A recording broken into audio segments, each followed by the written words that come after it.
Hello student, अगर आप भी 4 अप्रैल को यानी कल को विज्ञान का पेपर देने जा रहे हैं क्लास 10th यूपी बोर्ड का, तो इस पेपर के सभी क्वेश्चंस को आप अभी याद कर लीजिए, क्योंकि मैंने ये ऐसा पेपर छांटा है आपके लिए, मॉडल पेपर छांटा है जिसमें से लगभग 40% क्वेश्चंस आपके एग्जाम में आने ही वाले हैं। अगर आप एक पेपर अच्छे से कर लेते हो तो आपके अच्छे नंबर लाने से आपको कोई नहीं रोक सकता। इसलिए वीडियो को पूरा देखिए और अपने फ्रेंड्स के साथ शेयर कर दीजिए। एग्जाम में ये क्वेश्चन मोस्ट इंपोर्टेंट है जो इसमें बताऊंगा, खास करके अति लघु और विस्तृत उत्तरीय क्वेश्चन है।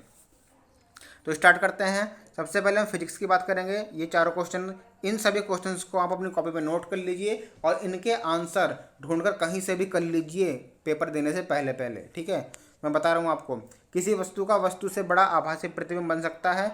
चार ऑप्शन आपके पास हैं। ये प्रतिरोधकता का ऐसा मात्रक क्या है? इन चारों में से एक पर टिक लगाना है। विद्युत धारा उत्पन्न करने की युक्ति को कहते हैं, क्या कहते हैं? अभिनेत्र लेंस की फोकस दूरी में परिवर्तन किया जाता है। चार ऑप्शन है आपके पास। ये चारों के चारों क्वेश्चन इतने मोस्ट इंपोर्टेंट हैं, हर साल या हर दूसरे साल आते ही रहते हैं और इस बार भी आने के चांस है। जब आप एग्जाम दे के आओगे तब मुझे बता देना आए थे या नहीं आए थे। और दूसरी बात, अति लघु और लघु उत्तरीय भी, इनमें से 40% तो फंसेगा ही फंसेगा। प्रश्न नंबर 2, वाहनों में किस प्रकार के दर्पण को पश्च दृश्य दर्पण के रूप में वरीयता दी जाती है और क्यों? ये भी मोस्ट इंपोर्टेंट है। किसी अवतल लेंस की फोकस दूरी 15 सेमी है। वस्तु को लेंस से कितनी दूरी पर रखें कि इसके द्वारा वस्तु का लेंस से 10 सेमी दूरी पर प्रतिबिंब बन जाए? 2 नंबर का मोस्ट इंपोर्टेंट क्वेश्चन ये आता है। जरा दृष्टि दोष क्या आता है? ये भी 2 नंबर का है। और इसके साथ साथ दूरदृष्टि, निकट दृष्टि भी याद कर लेना, ठीक है। इन तीनों में से एक आता ही आता है। प्रश्न नंबर 3, ये परावर्तन के नियम लिखो। प्रकाश के 20 सेमी और 20 सेमी वक्रता त्रिज्या वाले अवतल दर्पण के सामने पहला 5 सेमी दूरी पर, दूसरा 15 सेमी दूरी पर कोई वस्तु रखने पर प्रत्येक स्थिति में प्रतिबिंब कहाँ और कैसे बनेगा? ये आपका 4 नंबर का बहुत आंकिक प्रश्न आता है। दूसरी बात, लेंस क्या है? ये आपका मोस्ट इंपोर्टेंट क्वेश्चन है 4 नंबर का। उसके बाद ख में, किसी चालक का प्रतिरोध किन कारकों पर निर्भर करता है? दिए गए पदार्थ के किसी एल लंबाई तथा ए मोटाई के तार का प्रतिरोध 4 ओम है। इस पदार्थ के किसी अन्य तार का प्रतिरोध क्या होगा जिसकी लंबाई 1/2 तथा मोटाई 2 ए है? ये 4 नंबर का इंपोर्टेंट क्वेश्चन है। अथवा में विद्युत विभवांतर की परिभाषा या मात्रक, ये आपका इतना क्वेश्चन जो है ये 2 नंबर का ये पूछ लिया जाता है। और यहाँ पर ये 4 नंबर का पूछा गया है क्योंकि इसके साथ आंकिक जुड़ा हुआ है।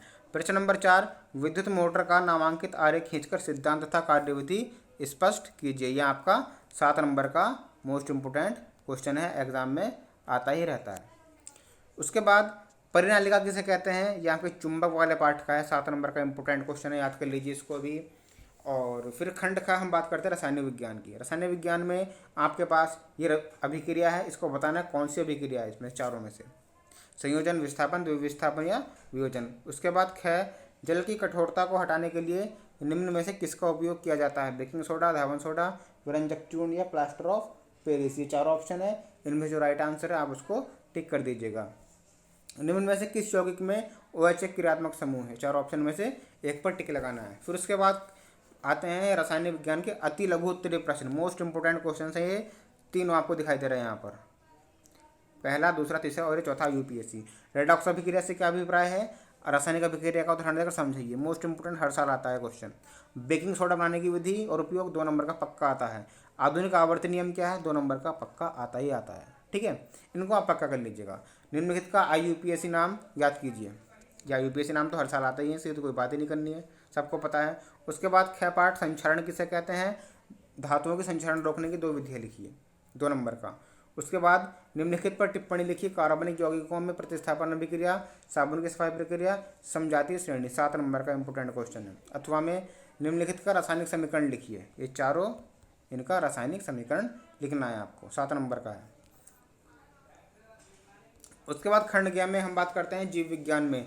निम्न में से कौन सा मानव में माता जनन तंत्र का भाग नहीं है? अंडाशय, गर्भाशय, शुक्रवाहिका, डिंबवाहिनी। इंपोर्टेंट क्वेश्चन है ये, इसका आंसर शुक्रवाहिका होना चाहिए, ठीक है। इस तरह से आपको ये करना है। जीवाश्म ऊर्जा का स्रोत है पवन ऊर्जा, सौर ऊर्जा, कोयला या जल विद्युत। ये 4 ऑप्शन में से एक ठीक है, इसको टिक कर दीजिएगा।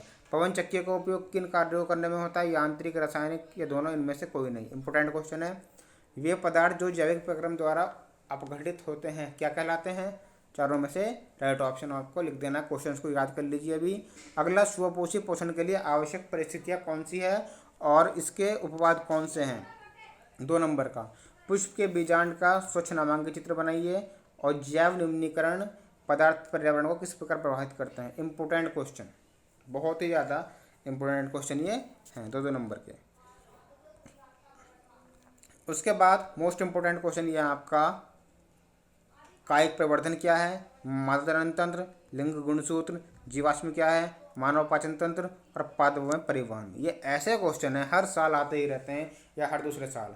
इस पेपर में से आपका लगभग 40 से 50% आना तो तय है। अगर आपने ये पेपर कर लिया तो उम्मीद है आपके बहुत अच्छे मार्क्स आ जाएंगे। मिलते हैं नेक्स्ट वीडियो में। Thank you.